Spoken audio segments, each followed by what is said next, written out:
Halo semuanya, selamat menyaksikan penjelasan materi tentang sekuritas korporasi. Apa sih sekuritas korporasi? Nah, jadi sekuritas korporasi adalah instrumen keuangan yang diterbitkan oleh perusahaan untuk mengumpulkan dana dari investor. Apa aja sih yang akan kita bahas di materi sekuritas korporasi?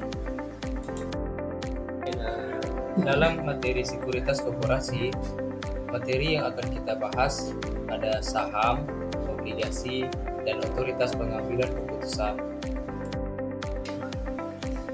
Dalam materi sekuritas korporasi, definisi saham adalah tanda penyertaan modal seseorang atau pihak badan usaha pada suatu perusahaan atau perseroan terbatas.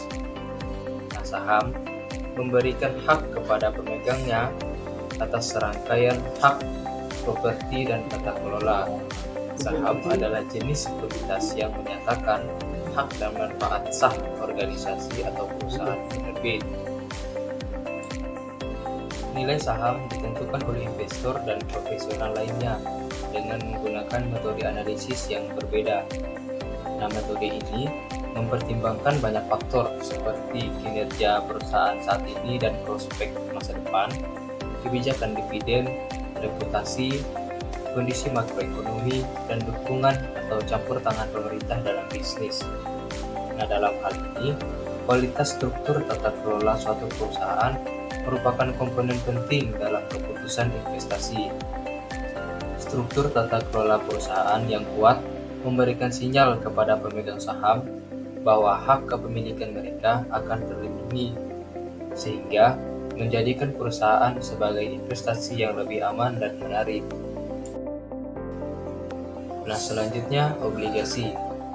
Obligasi adalah instrumen yang melaluinya perusahaan memperoleh pendanaan dengan cara berhutang dengan meminjam dana daripada menjual saham perusahaan ke investor.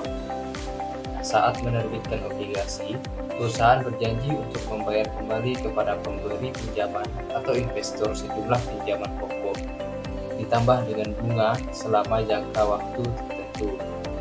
Nah, perusahaan biasanya akan membayar bunga pada interval tertentu, seperti semesteran atau triwulan.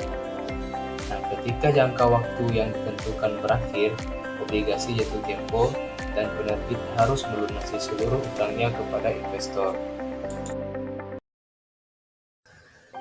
Terus, si pemegang obligasi sebagai kreditor punya hak nggak sih di dalam perusahaan?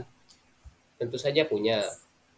Yang pertama, menebus obligasi pada saat jatuh tempo sesuai dengan nilai nominalnya. Yang kedua, menerima bunga yang dibayarkan atas obligasi. Yang ketiga, konversi menjadi saham. Selanjutnya, penerbitan surat berharga. Maksudnya adalah proses kompleks yang melibatkan transfer dana sebagai imbalan atas hak tertentu. Misalnya seperti hak untuk berbagi keuntungan melalui keuntungan modal dan dividen. Pasar modal tidak dapat mempertemukan pengguna dan penyedia modal kecuali dikelola dengan akuntabilitas dan transparansi. Berikutnya ada otoritas pengambil keputusan di dalam RUPS. Nah, di dalamnya terdapat saham dan obligasi. Untuk saham, RUPS pada umumnya mengambil keputusan untuk mengeluarkan saham. Sedangkan untuk obligasi, di dalam praktiknya, RUPS biasanya mengambil keputusan untuk menerbitkan obligasi konversi yang akan dikonversi menjadi saham pada saat jatuh tempo. Berikutnya, persetujuan dan prospektus oleh perseroan. Perusahaan bertanggung jawab untuk memastikan informasi yang diberikan dalam prospektus, apakah itu benar dan lengkap atau malah sebaliknya. Semua pihak yang memiliki pengetahuan yang diperlukan akan bertanggung jawab secara tanggung renteng, atau dalam istilahnya hukum yang berarti menanggung secara bersama-sama, seperti menanggung biaya yang harus dibayar.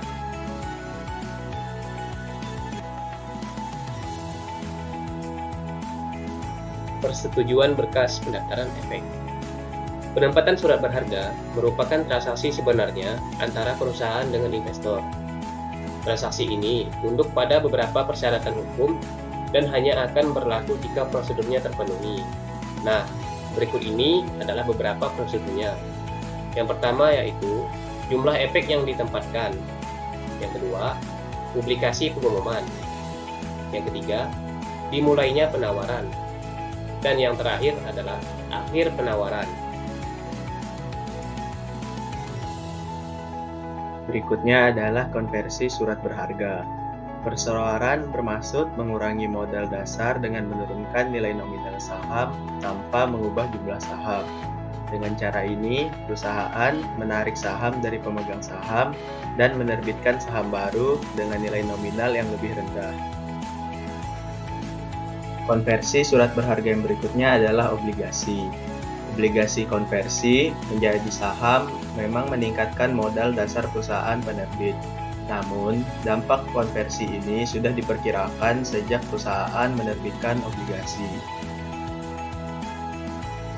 Selanjutnya, derivatif. Jenis derivatif yang mungkin diterbitkan perusahaan untuk menggalang dana yang pertama adalah hak, kedua waran, tiga opsi saham.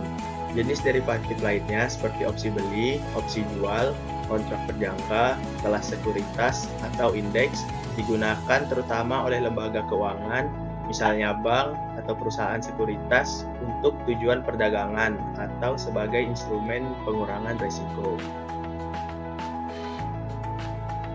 Yang terakhir, meningkatkan modal di pasar internasional. Persyaratan agar perusahaan Indonesia dapat menambah modal di pasar internasional dengan menerbitkan obligasi atau saham. Pertama, kegiatan usaha perusahaan tidak dapat dicatatkan 100% dimiliki oleh investor asing dalam daftar negatif investasi. Yang kedua, perusahaan harus mendapatkan persetujuan direksi atau RUPS. Dan yang ketiga, perusahaan harus memenuhi persyaratan penawaran yang ditentukan oleh otoritas yang berwenang di negara tempat penawaran tersebut didaftarkan. Yang terakhir, perusahaan harus mematuhi peraturan Indonesia mengenai pengelolaan devisa. Demikianlah penjelasan dan presentasi mengenai sekuritas korporasi untuk mata kuliah Good Governance. Atas partisipasinya, terima kasih. Sampai jumpa pada materi dan video berikutnya.